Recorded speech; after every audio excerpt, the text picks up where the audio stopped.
right, so again, Brandon Williams, a resident of the Walltown neighborhood. I'm part of the Walltown Community Association. I just want to welcome fellow Durham residents to this meeting tonight, where we want to focus on and highlight a recent study from Duke University researchers showing high levels of lead contamination in the soils of 3 Durham parks. And some context for the meeting this evening.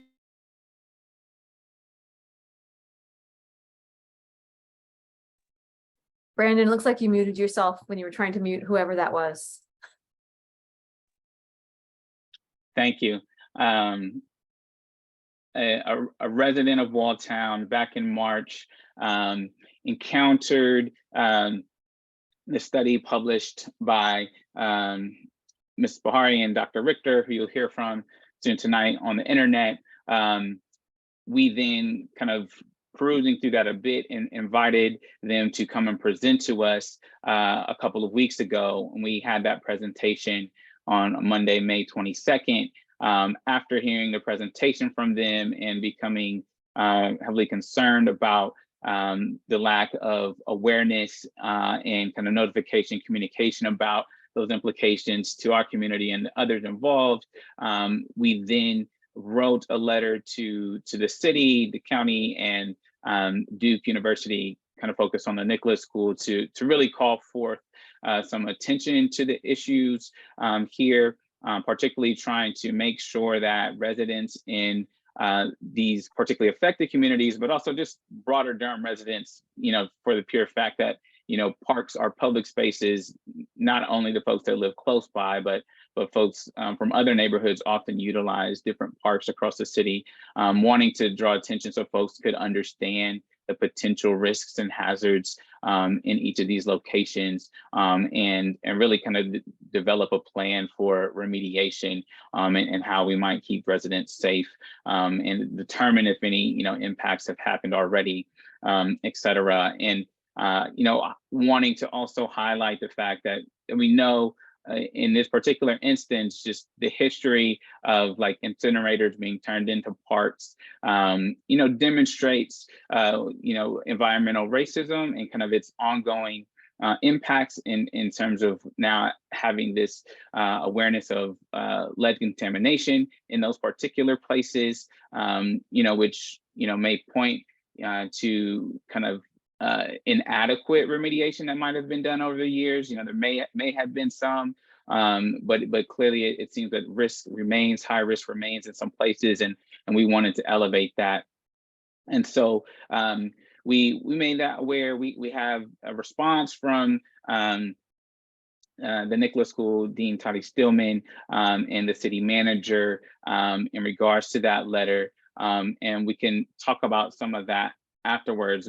The city has communicated that it's going to conduct its own assessment and engage communities in that process.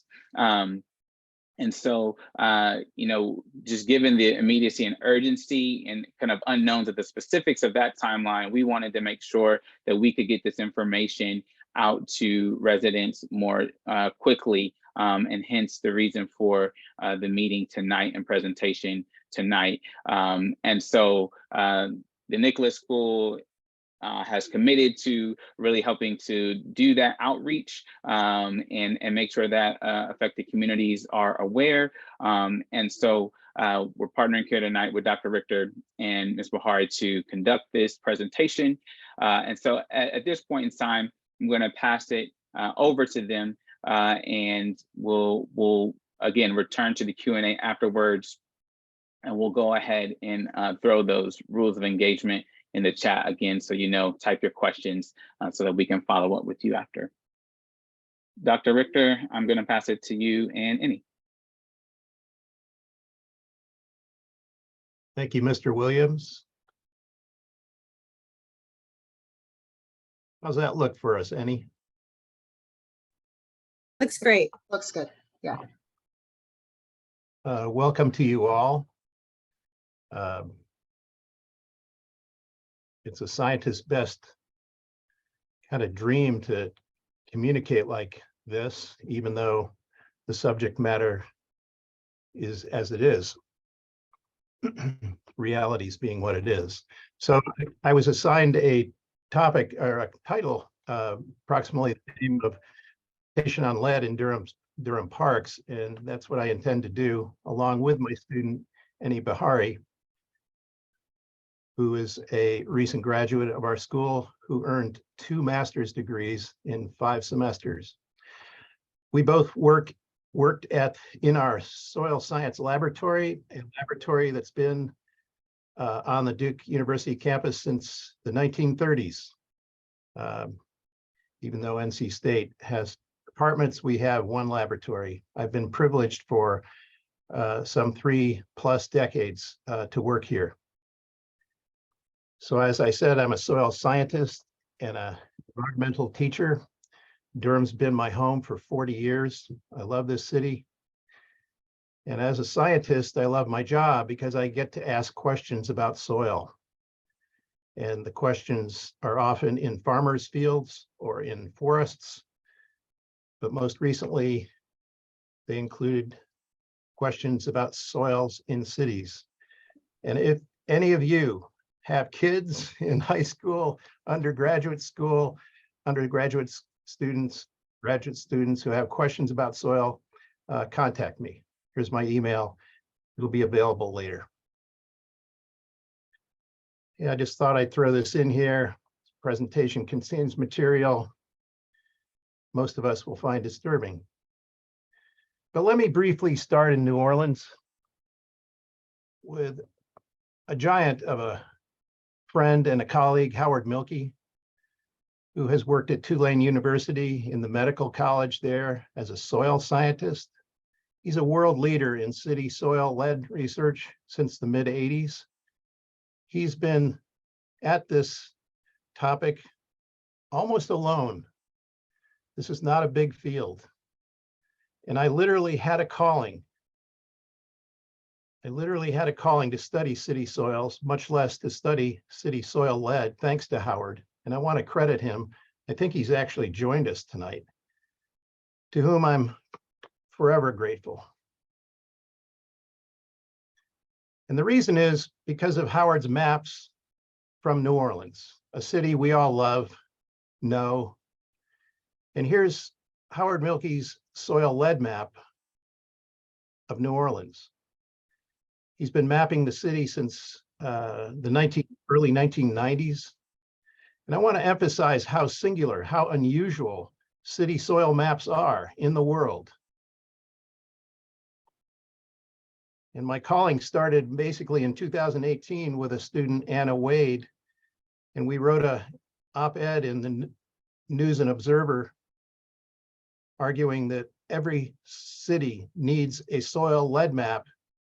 And basically, it's because I saw this map of Howard's. Now, why do I invoke calling? Because let me show you the second map, which is a map of children's blood concentrations of lead. Soil, lead. Children, soil. Children, soil. These are neighborhood aggregated data. So a particular point represents a neighborhood in the city of New Orleans, French Quarter historic core of New Orleans, right where all the hot spots are. Here's the concentrations. We'll go into numbers later a little bit, not too many, but some. And basically, we have a portion of the city in which the inhabitants joined the meeting, have an amazing correlation with the exposure.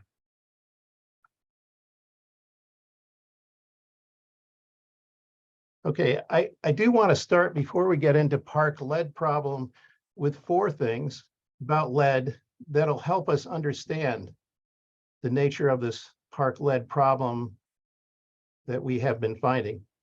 And here's the first of them. Lead has been a very useful metal. Oh, my shirt came. How cool is that? Please turn off your What are you media. doing, Mom? Please, everybody. joined the meeting. Please. Lead has been a very useful metal for a long time, and it's in many products. It's almost, you could say, everywhere: gasoline, paint, batteries, ceramics, pipes, plumbing, solder, cosmetics. Many of us know this, but it's been so useful over the thousands of years we've used paint or ceramics. It's a human condition in many cultures. We've been poisoning ourselves inadvertently thousands of years. Again, human condition, sad, tragic. So that's the first one. A lot of products, it's all around us. Second of 4 things to know about lead is to better understand the park situation. Lead is sticky and very much sticks to soil particles. Lead does not dissolve in water like table salt. Once lead is added to the soil, it basically sticks to soil particles. And unless those soil particles move, lead does not move. You can see these 4 things to know are not necessarily long, but they're very important. Third of 4 things to know about lead is that much of the lead that is added to cities accumulates eventually in the soil. Old houses fall down, the paint chips go into the soil. And we know today, sadly, that even small exposures to lead may be very harmful, but especially to children. So much of the lead that is added to the cities accumulates in the city soils. We need to know this, that even, I'll go into this in a moment in more detail, as medical science has progressed, we know more and more that even small exposures to lead may be harmful, especially to children. A little bit more about this last point. The 4th thing to know about lead, to better understand the park lead problem. It's really a remarkable story when you look at the big picture. But since the 1970s, children's blood lead concentrations have decreased dramatically across America and in Durham. And here's a little bit of data. So the first of the 2 points here, there's a 2-part story here. Blood lead in American children has decreased very rapidly, especially when we took it out of gasoline before 1980. And after the 1970s ended, blood lead in children really precipitously declined, and it continues to decline today. And by 2018, it's a marvelous data set that the CDC and the National Center for Health Statistics has run. By 2018, 95% of American kids have blood lead less than 2 micrograms per deciliter. We don't need to know those units, but blood lead is reported in those units. Just remember 2, and the average is 0.6. And I illustrate the bar because some of us have higher levels in our kids and others lower. And a lot of that has to do with the kind of cities and the kind of neighborhoods, sadly to say. But overall, on a population basis, that is an amazing decrease. And it's resulted from really amazingly thoughtful, brave, and persistent environmental policy that in the end removed lead from gasoline, in which back in the 1970s, anybody in the city was breathing aerosols filled with lead. And for the most part, that is no more. And also fresh paint. Fresh paint was a many decades battle to get it out of fresh paint. And finally, by 1970s, by the 1980s, it was out of fresh paint. But I also want to credit the hard work, the persistent work in nearly every county in America and abroad. Credit the hard work of public health professionals who are doing their damnedest to make us aware of the issue, to spread environmental education about the issue, and also to pay attention to those kids who test high on blood lead, to visit their house and to look around their neighborhood and within the house and to try to find the sources of lead. And that's all part of what we're going to call secondary prevention. And we'll talk briefly about secondary and primary prevention later. But this is the first part of this point here. Blood lead in American children is decreasing. The second part is a very different story, but it's related to this. And though blood lead in children is decreasing, look at what the CDC is telling us firmly, persistently, with the support of many scientists and many public health officials. No safe lead level has been identified. You know, it used to be before about 2012, I think it was, that there were safe blood levels issued by the CDC. They backed off from that because they realized that even at these low concentrations, with our big data sets of millions of blood lead samples, you can still detect impairment, cognitive impairment, how we think, and behavioral impairments, how we behave, are able to be detected in these big data sets that are able to be assembled with all the blood lead samples that have been taken over the many years. So we've now arrived post 2012 in a different situation. Yes, we've moved blood lead concentrations. We've moved exposure to lead on aggregate way down, but we also realize this is a problem that will be with us for many decades. So let me put those 4 points together and say that taken together, these 4 points should motivate people like me, soil scientists, people like Annie, people like many of my colleagues on the phone, most especially Howard Milkey, to do our best to locate lead hotspots in cities. Remember, that's the calling here. Maybe more soil scientists will get that calling. So in 2019, Anna Wade, a PhD student of mine who now works for the EPA, continues to work on lead and metal problems up in Cincinnati. We launched our soil studies in search of lead hotspots in Durham. To a scientist, this has come awfully fast, 2019 to 2023. I've been at it for only a couple of years, yet it's amazing. We studied 2 parts of the city, Anna and I. We decided to go out and look at the lead from leaded gasoline that was deposited on our street sides. And I'll show you a map just very briefly in a second, in which we walked 26 miles of Durham streets, different neighborhoods, collected a sample every 100 yards, excuse me. And we took a sample within 2 feet of the curb, because that's where much of the lead from leaded gas was deposited. A large fraction was deposited in the environment close to roads. Smaller fraction moved a little further. But we walked these street side soils so we could learn a little bit more about the hot spots that remain behind as a legacy of lead and gasoline.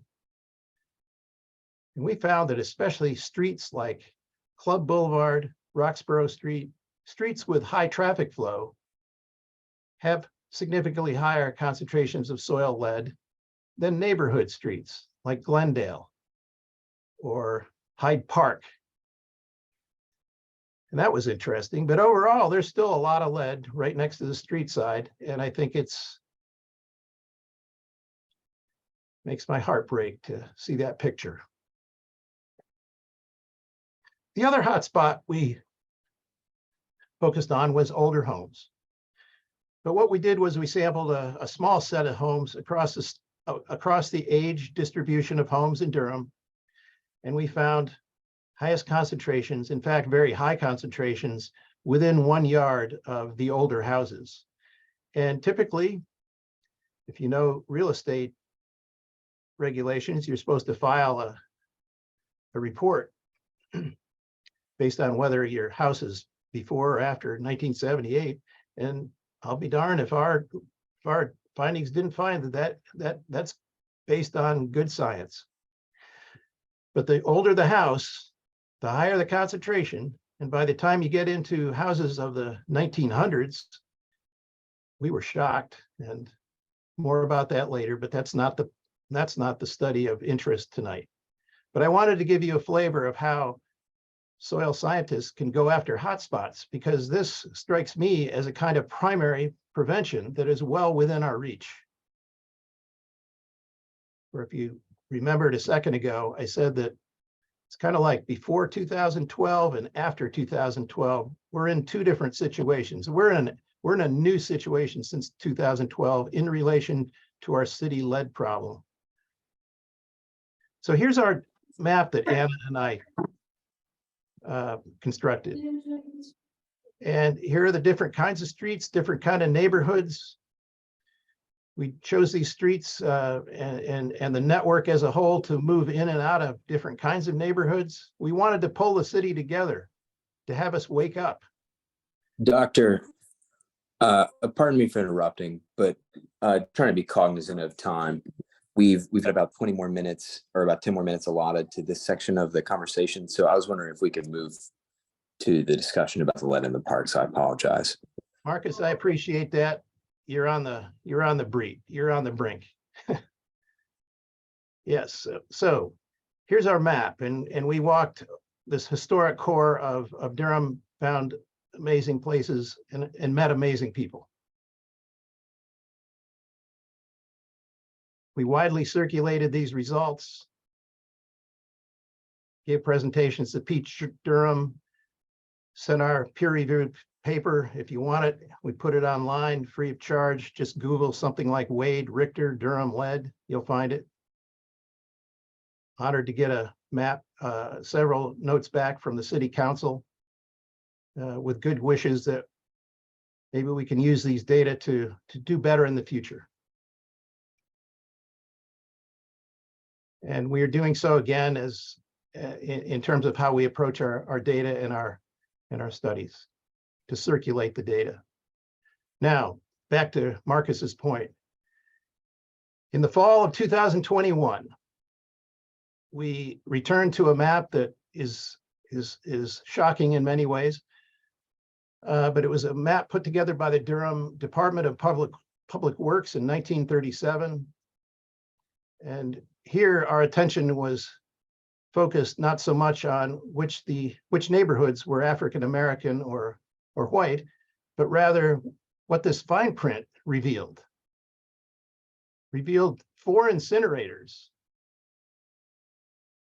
here up on Guest Road, down adjacent to the longstanding Lion Park, out East Main Street, and along Alston. And it says incinerator, 15 or 20 tons a day. And that's the per day rate at which garbage and trash could be incinerated in these incinerators. And then we noticed, wait a minute, not only Lion incinerator is next to the Lion Park, but we noticed right along Guest Road, somebody in my lab noticed that's Walltown Park.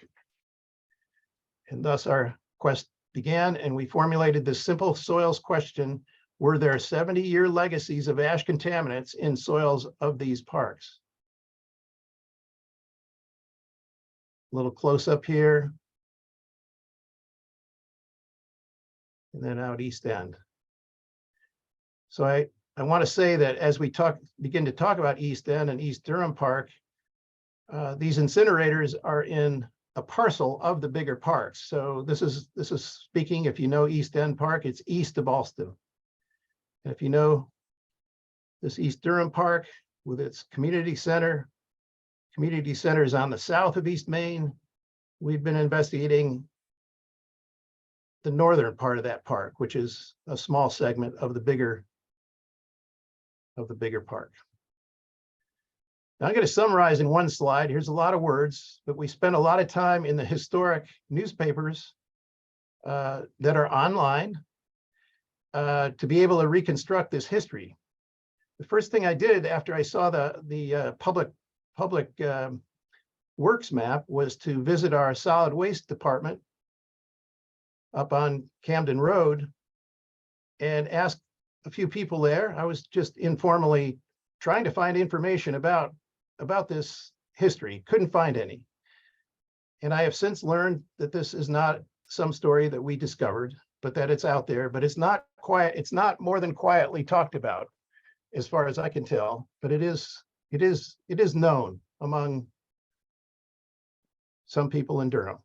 But here's what the newspapers report, both the Durham Sun, the Morning Herald, and the old African-American newspaper, the Carolina Times, that is also online.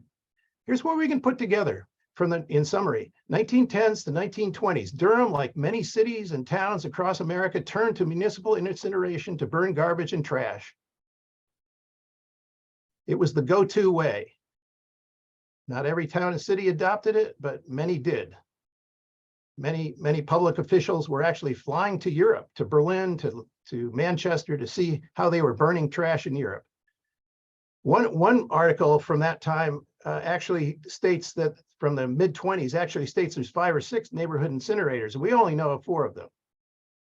Now, what happened? They burned trash for 20, 30, maybe even 40 years at some of these sites. And in the early 50s, after years of city council discussion, a large centralized incinerator opens outside of the city, and the 4 smaller facilities at Walltown, Lyon, East End, and East Durham are closed. There's a few-year period in the early 50s. The 4 incinerator sites are converted to playgrounds and parks, according to the newspapers. Those are their words. How ironic. Thousands of truckloads, they say, of ash were removed from the sites. There's even a few pictures. And then the newspapers suggest that they were subsequently topsoiled.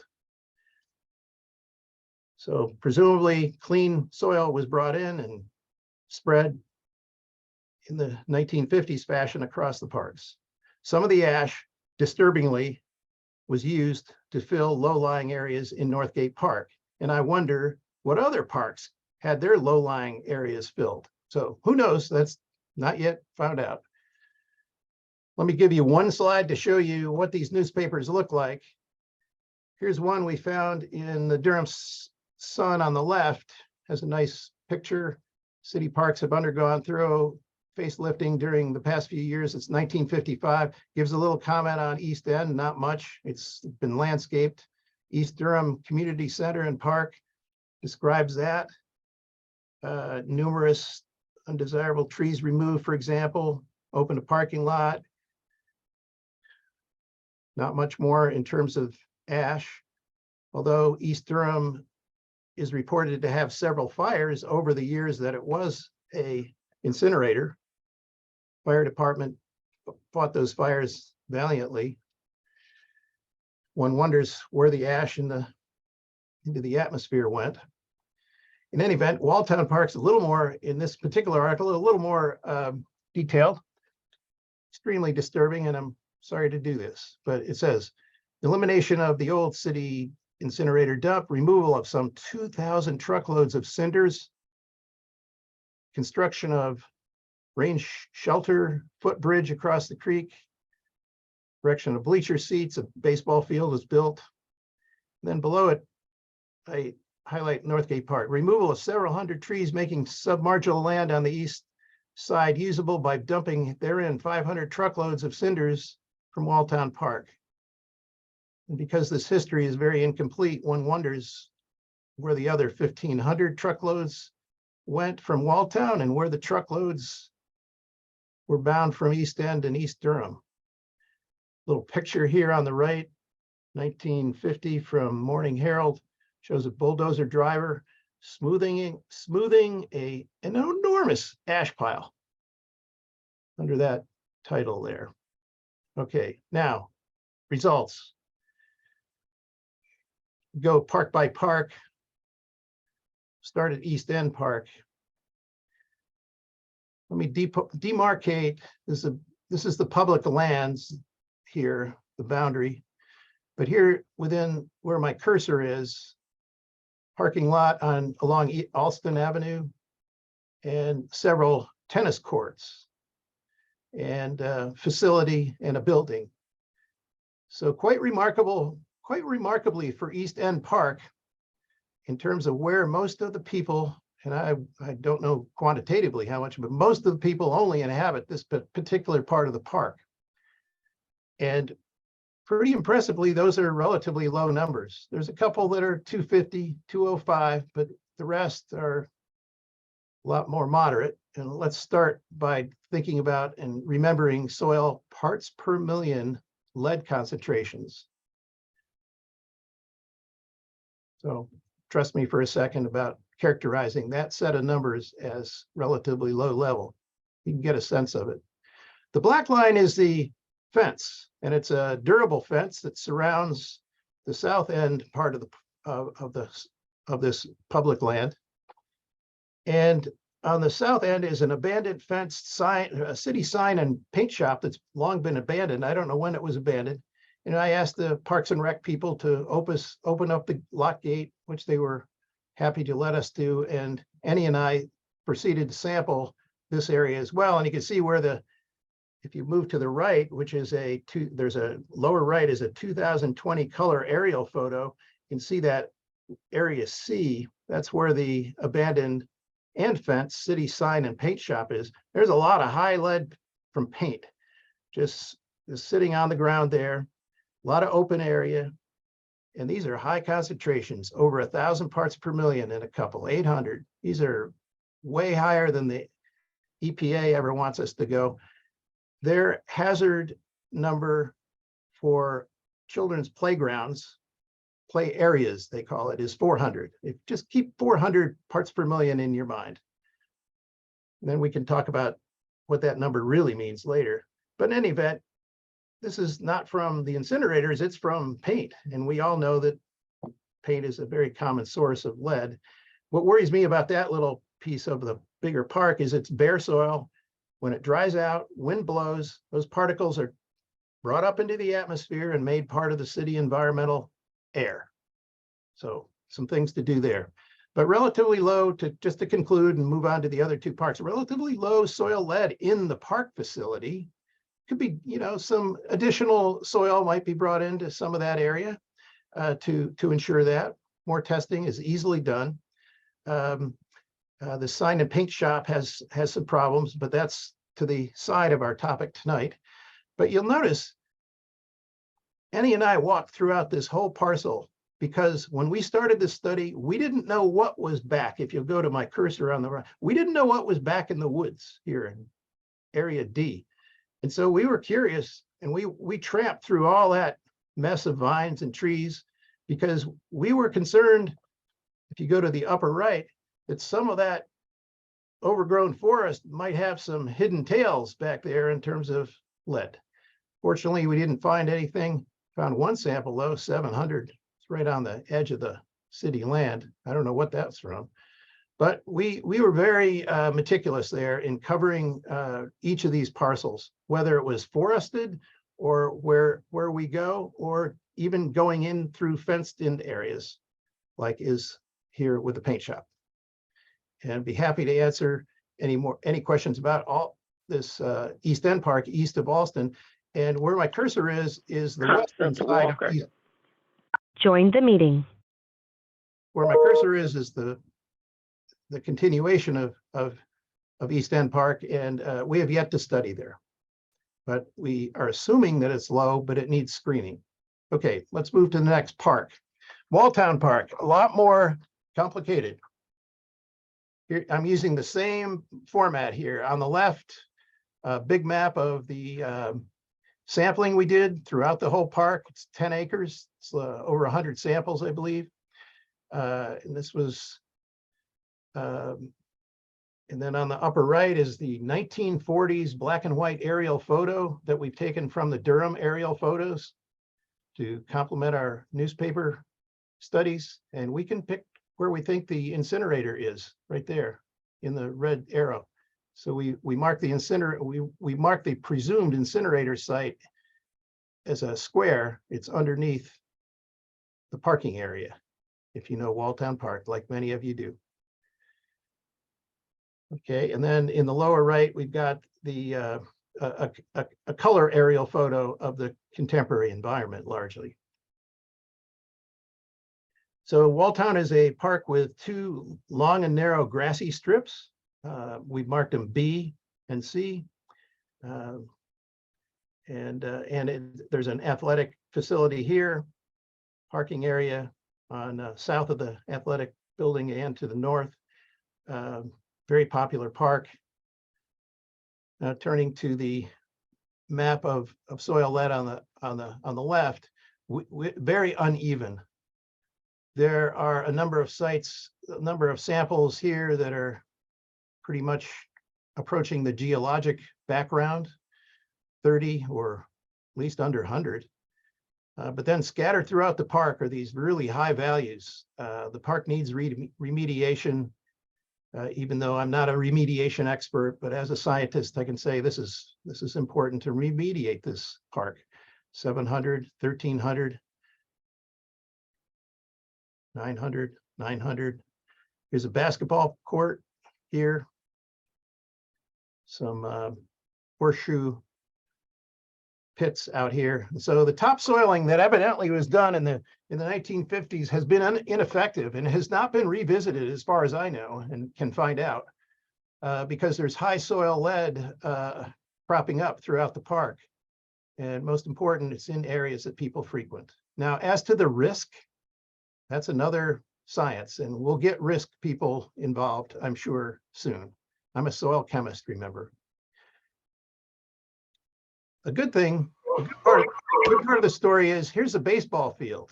That looks like some extra attention was paid to that part of the park over the years. And that's perhaps not surprising, but it's also comforting that a little attention here can do a lot. And then all around the athletic building, these horticultural plantings and bedding and mulch and so forth has greatly reduced the, we think has greatly reduced the concentrations of lead there. So there's perhaps a glimmer of a good story here. Now, the second thing is that let's look at the creek here. Flows from south to north.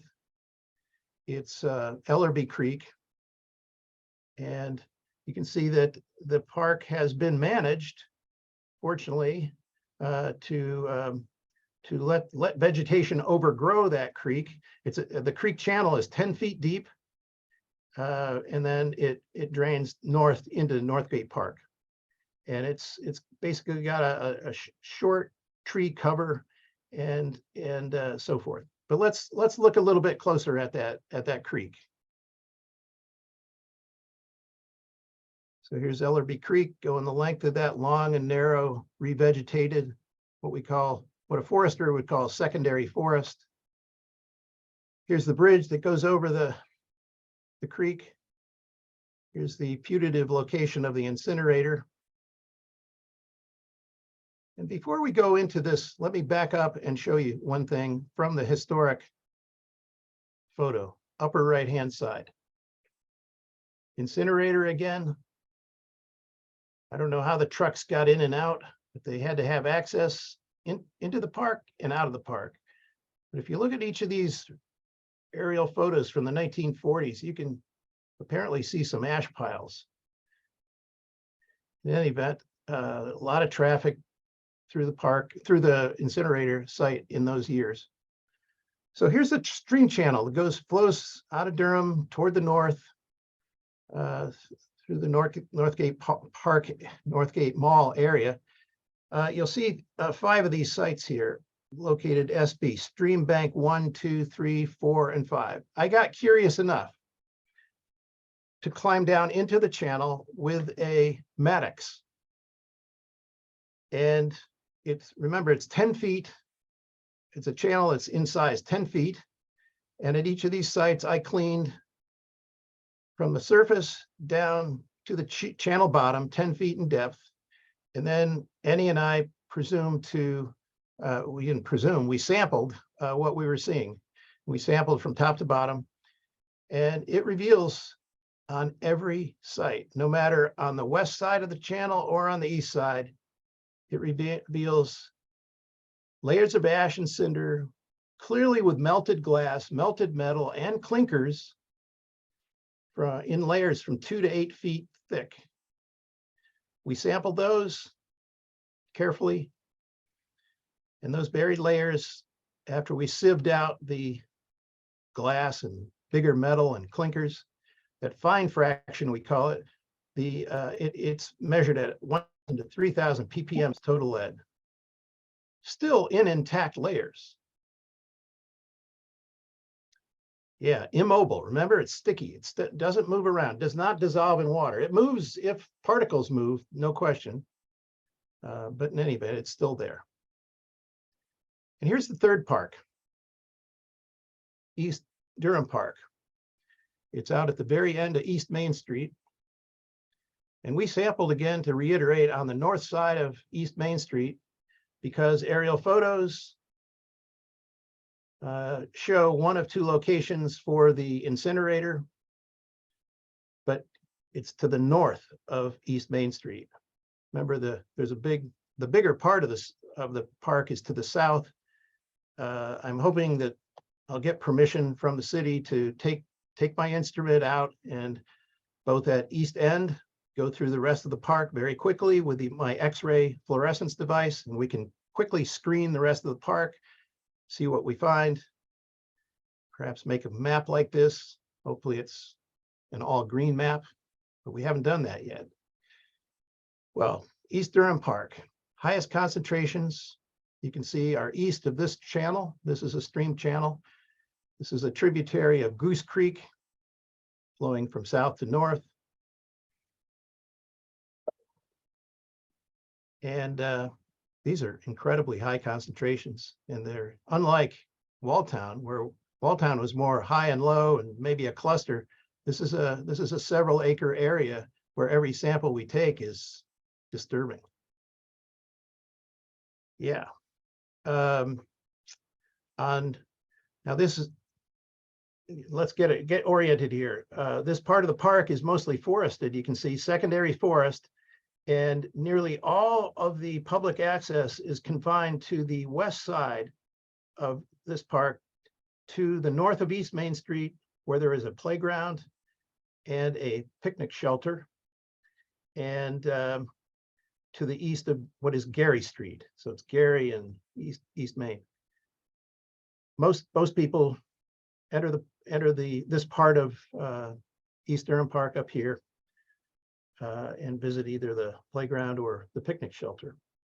And thank God that part of the park's not as high as it is over on the other side, but there are some samples there that are disturbing. 600, 376, even on the corner, you got some kind of contamination going on, 247. Remember, 400 parts per million is the playground EPA declared limit. And clearly we've got an extensive area here in the lower southeast part of this part of the park that has a lot of problems. And that's got a big grassy area. It's also got a multi-unit apartment house. I don't know the age of that house. Okay, that's about it. And now I want to end with a scientist's thought on where we go from here, if you'll allow me just a couple minutes. I do thank you for inviting me to this forum, Brandon and Marcus and Daniela. My thoughts are first with families who worry about exposure to lead. First and foremost with those families. I'm but one person, Ennie's but one person, but we're trying to use our science so that your kids and their kids get to worry a whole lot less about this persistent toxin as the decades go by in front of us. I do want you to know that. But I have a couple of additional, slightly more technical parts of this issue that I'd like to contribute. These are new ideas, and they're not long, but we'll get through them quickly. All parks older than about 1960 in Durham need screening with XRF. XRF is a new technology. It is quick. It's probably 100 to 1,000 times quicker for analyzing lead than our traditional methods. It's very accurate. We can take that instrument and get to develop a surface soil map, particularly now that we are all behind this. And why 1960? Why the older parks? It's because of what happened to Northgate Park. Keep in mind, we only know about what happened in Northgate Park, that it received 500 truckloads of cinders from Walltown Park. We don't know if any other parks, we don't know what happened to that 1,500 truckloads or many other truckloads, where that stuff went to. Perhaps much of it, hopefully most of it, went up to the new centralized incinerator site. Don't know that. But in any event, with a little bit of common sense and initiative, we could get this done quickly.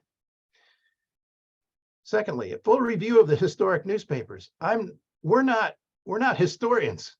we had to ask the librarians at the Duke Library how to efficiently comb through thousands of newspaper articles when Eni simply typed in the word incinerator. Thousands of articles. How do we comb through those? Anyway, we had to go to experts. I'm not a historian, but historians can do this. We can do a fuller review of and learn what happened there and be able to move to remediate these parks based on that record. City records perhaps are available as well, both to better understand this historic contamination. Third, temporary measures for the lead in these parks. And this is a scientist's thought. Temporary measures. What should we do right now in the very short term? And again, it's really focused on the soil lead that's there. The lead is in these parks. What do we do about the lead in these parks? This is granted, it's a small part of the question at large that we all have, but it is a small, important point. Temporary measures. And I say that in preparation for North Carolina DEQ, Department of Environmental Quality's evaluation. So as I understand it, the city manager very expeditiously referred our data, Eni's paper, to North Carolina Department of Environmental Quality, and they will hire a certified contractor to come to our parks and to do a full-blown investigation. We don't know the time. And so what I want to do is I want to think about what the city, our city, can do. And what I'd like to propose is that this be taken up by the agencies that are communicating with DEQ. What about these that we can do to immediately address the soils that have lead in our parks? What can we do here without waiting and being so dependent on the wonderful people at the North Carolina Department of Environmental Quality? Well, Dr. Richter, I just want to know that we want to get started with Q&A here. You bet. Second, so if you can wrap up on this We're slide wrapping of up. the next one. Okay, thank you. I'm right with you. I would like to propose we have fencing along the creek sides in all three parks. Simple enough. Brandon, I'll be expeditious here. Fencing along the entire area in East Durham Park with the high concentrations. Perhaps look at the fencing that is around this sign shop and reinforce it if necessary. And then why not consider this? Some cities that discover parks that have an incinerator past have temporarily buried the contaminated surfaces. And why not? With clean soil, seed for grass, get it growing. By our estimates, 100 truckloads would go a long way. Not a big investment. And the last point here, excuse me, second to the last point, is to review and screen for soil lead in the soil around all abandoned city-run facilities. Look at the sign shop we just happened to discover. You know, we all know Durham. We all know city-run abandoned facilities here and there. They've been abandoned maybe with the best of intentions, but they do need to be surveyed and with XRF investigated quickly. So open also, the last point, Brandon, open a discussion about primary prevention to supplement secondary prevention as our approach to lead exposure. A lot of discussion in the public health communities, in the soil health communities, that we seem to be stuck with this secondary prevention approach to lead contamination. That means we use our children to be tested for lead to determine where the lead is. What I'm saying is we need a discussion soon about what the city of Durham and cities across America can do with the contemporary technology that we have available to go after the lead hotspots. Primary, and here, I believe this is coming to an end, but this is extremely important to supplement secondary prevention. Soil lead can be analyzed more than 100 times, 1,000 times more quickly with this instrument. A number of scientists hypothesize that the surface soil of cities on average is decreasing. We can do this. It's leaving behind the lead hotspots that we can predict where they are. Okay, to conclude, you have any questions? There's my email again. I'll leave this on the screen. A helpful brochure from EPA. I have a good colleague in the North Carolina state government, David Brown, who volunteered to put his name on the board. He knows Durham very well, and there's his name as well. And that's my talk, Brandon. Thank you, Dr. Richter, for that informative presentation. Would like to get started with our some of the questions in the thread that we have coming in. And there's lots of good insight, I think, in dialogue happening. I'm going to try to focus here early on some of the questions that I think can be more directed to you, Dr. Richter, and any and your colleagues that participated in some of this research. And I think first off, there is a theme, gathering around kind of what was the process for communicating and or partnering with Durham Parks and Rec regarding this soil study. Did they know you all were participating or were going to be conducting the soil study? And was there any plan along the way for engaging Durham residents, particularly the communities surrounding these parks, as you all were, going about the research? Yeah, so since I've been working with the Department of Parks and Recreation, and it was in the fall of 2021 where Annie and I began to plan this study, and we got permission from Parks and Rec to conduct this work. And so they gave us permission, they gave us encouragement, and opened up gates for it, for example, as I explained during the presentation, and helped us conduct this work. Yeah, and so I have formal permission to enter the parks and to sample the soil of the parks and to do our analysis, and as our science comes to pass, to report it to the public and to our colleagues. Yeah.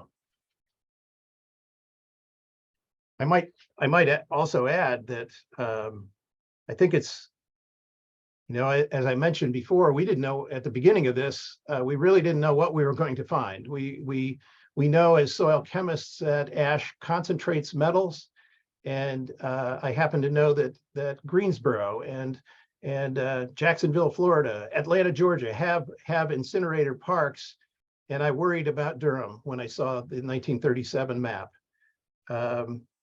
I'm an individual. I do the best I can.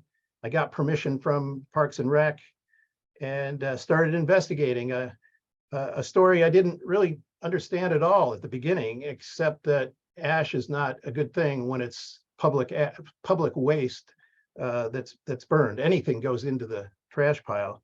The Durham's incinerator parks have been created 70 years ago. 70 years ago. This is a 70-year-old problem. I know there's questions about how rapidly we can unfold this, but again, to repeat, so I give you the facts. From September 21 to the present, we have planned, sampled, analyzed, and Eni has written her student paper that has been widely circulated, a master's project, unpeer-reviewed master's project. I let it happen. I let it happen because of the results. And we have been working since she got a job, and she's now up happily working hard in New Jersey. We've been working weekly or bi-weekly since January to convert her paper into a peer-reviewed document. It's very important to get the scientific community behind this.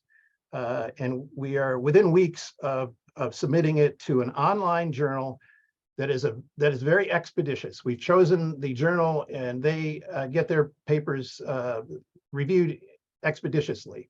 And that's what you want to do. Yeah.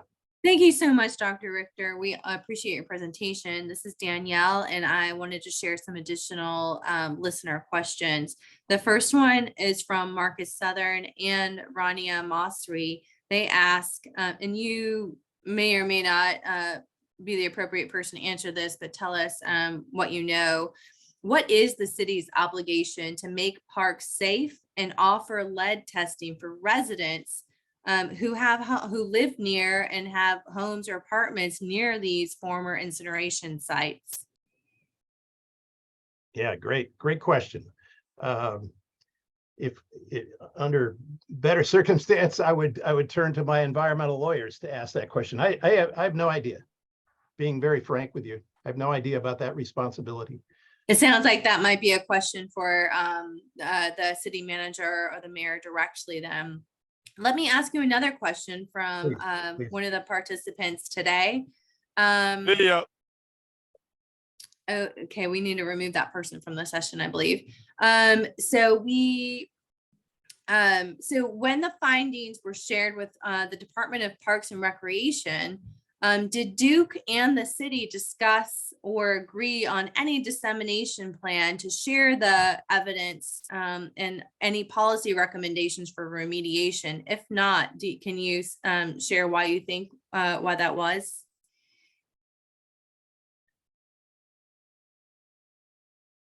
Yeah.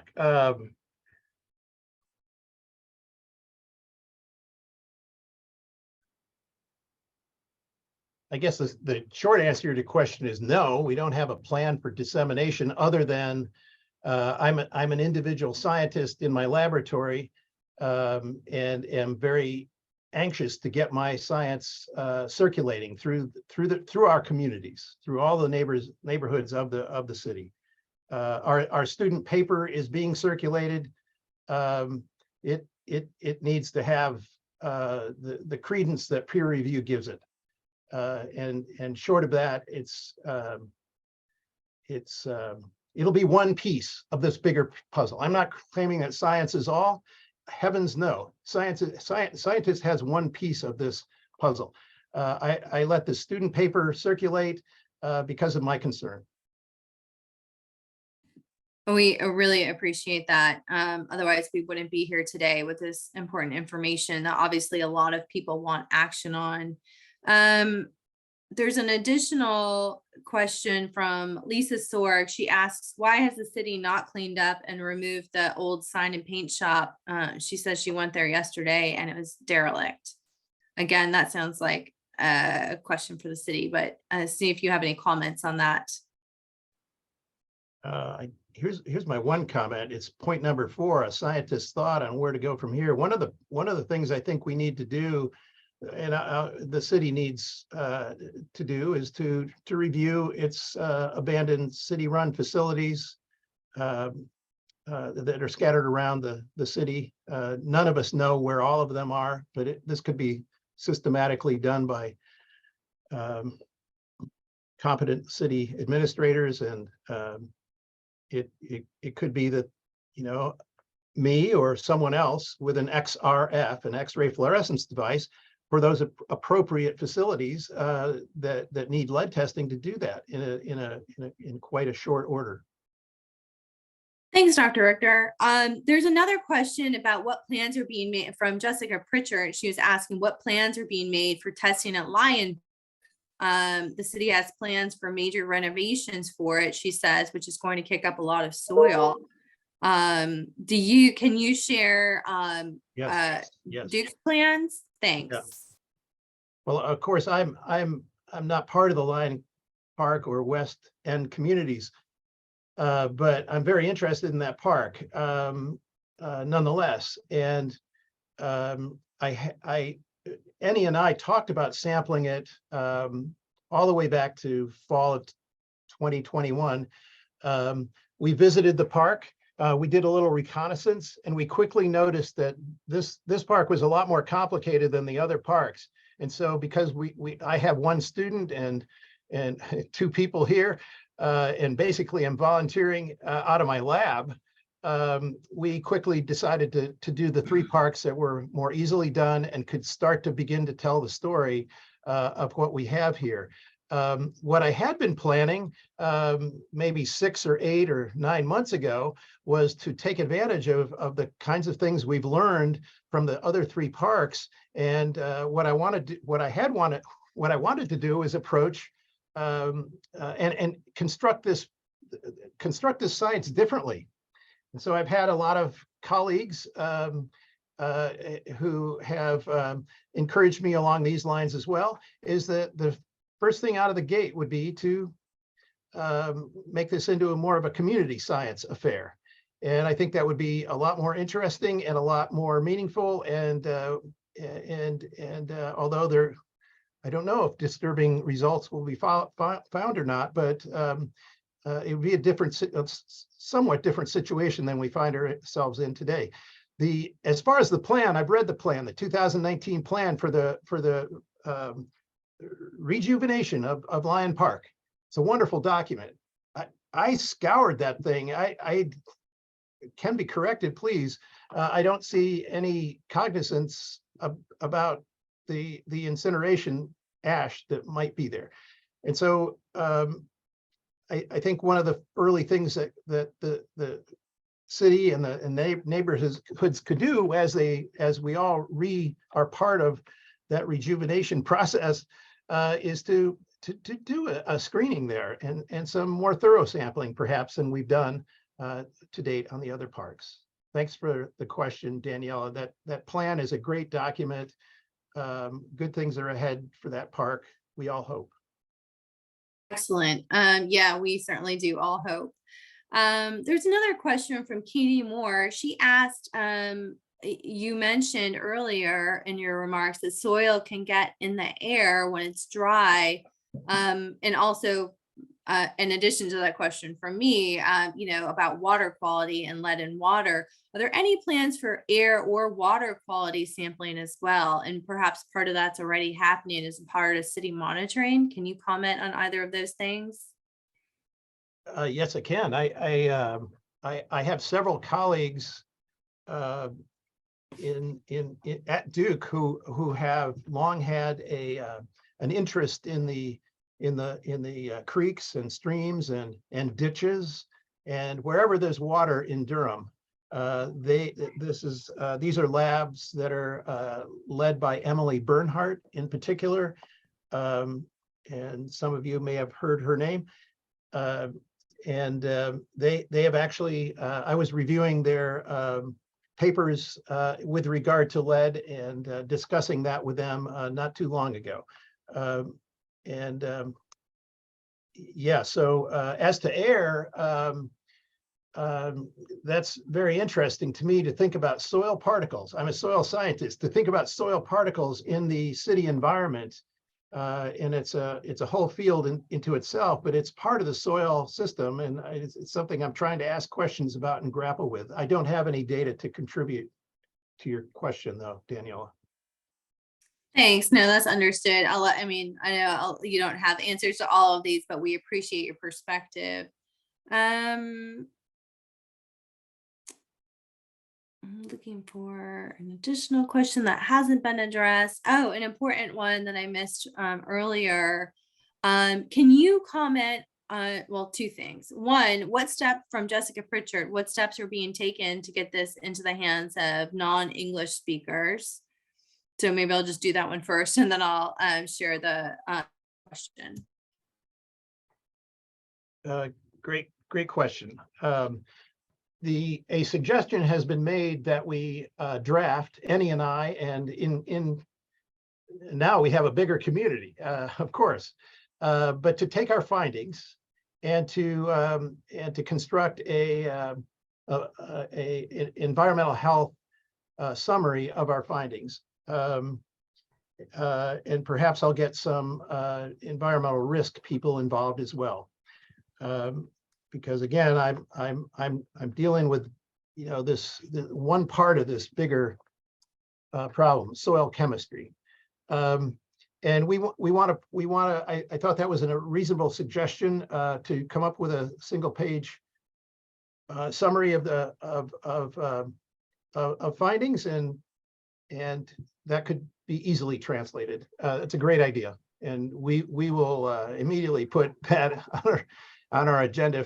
That has been suggested. I can't remember who suggested that good idea, but it's been suggested perhaps by the Walltown Neighborhood Association, Community Association, to go forward with that, and my dean, Toddy Steelman, thinks that's a good idea too. But translation of it is important. Yeah. Yeah. So you all, besides making it having language accessibility for your findings, you all are also working on some data visualizations and a plain language summary of the evidence. Is that right? Yeah, we can do that as well. You can see the maps I showed are part of our training in visualization that any Bahari has benefited from. I wish I could map like that, but yes. Thank you. Yeah. Another question, and I'm sorry, I don't see who this might be from. Rania again. How will Duke University, how will the Nick School plan its research from now on to best engage and respond to the community? In the second part, are Duke and the city planning any type of community planning meeting to engage stakeholders and with some of the recommended next steps? Yeah, I know there's some meetings planned. And I abbreviated my scientist thought here and cut off and didn't include a sixth point. I was verbose enough, but I wanted to propose that, at least from the university side, there's a lot of interest in cities, and in particular about our local city of Durham. And like I mentioned a second ago, Emily Bernhardt has been studying the waters of Durham, and before her, there were other hydrologists in the university. I know there's a lot of interest in North Carolina Central about the city of Durham, and a lot of history there, a lot of contributions made by those scholars. My number 6 point, thoughts of a scientist there, number 6 would be that the city and the universities created different new science. I don't know what you want to call it, a forum, something like that, and learn how to do this kind of research in a more seamless, beneficial fashion. And that certainly could and should include some neighborhood association representatives. Absolutely. So it's not just agency university, but rather citizens part of that. But I think that there's there's a lot of ability and interest, at least speaking from the science side of this, in our city and in cities more widely.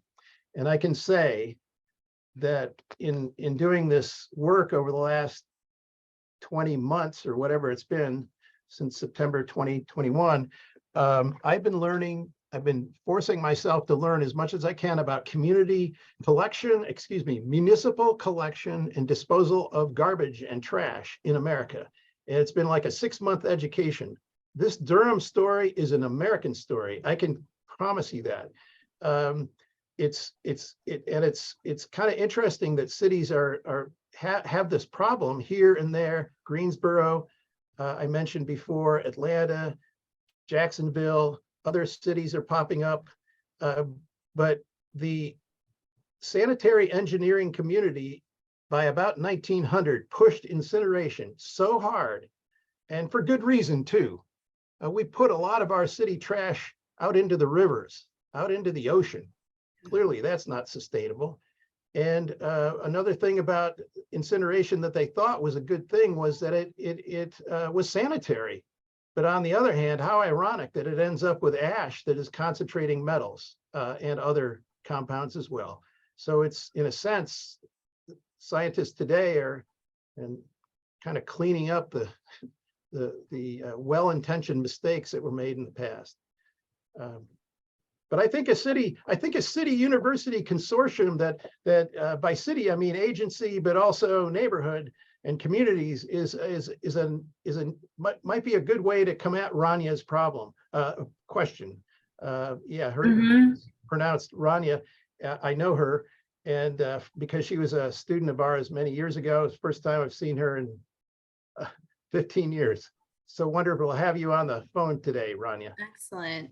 And Dr. Richter, a final question. Can you commit tonight to work with the administration at the university to engage with the city of Durham on conducting a town hall meeting on this topic?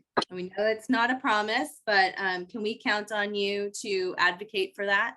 Absolutely. Yes, that's an easy ask.